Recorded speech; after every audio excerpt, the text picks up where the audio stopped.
Els continuen a l'espera de la decisió de Bragarni, que 4 dies després de la destitució de Francisco encara no ha tancat el substitut.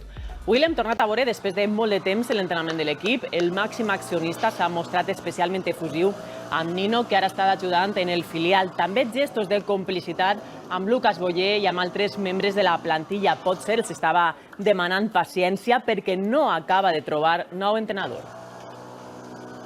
Bragarni concebeix el temps d'una altra manera, no té pressa, les urgències les maneja a càmera lenta.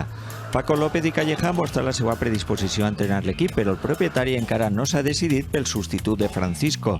A Sevilla, en més de 12 hores, ja han reemplaçat Lopetegui i Sampaoli s'ha posat mans a l'obra.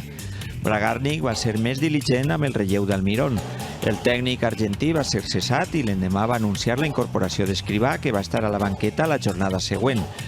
L'elecció del successor d'Escrivà es va demorar perquè es va enquistar el fitxatge de Pablo Machín i el secretari tècnic Sergio Mantecón va fer d'interí un partit. Ara, si no hi ha sorpreses d'última hora, el tècnic del filial, Alberto Gallego, dirigirà l'equip el dilluns contra el Mallorca. En l'entrenament se'l va veure molt actiu. Dos toques siempre. ¿Vale? Solo de piernas, sale rápido, presionado. Si s'asseu a la banqueta, Gallego debutaria en primera. En categoria d'elit va ser l'entrenador del Bolos en la Superliga grega. La temporada passada va dirigir el Recreativo de Huelva.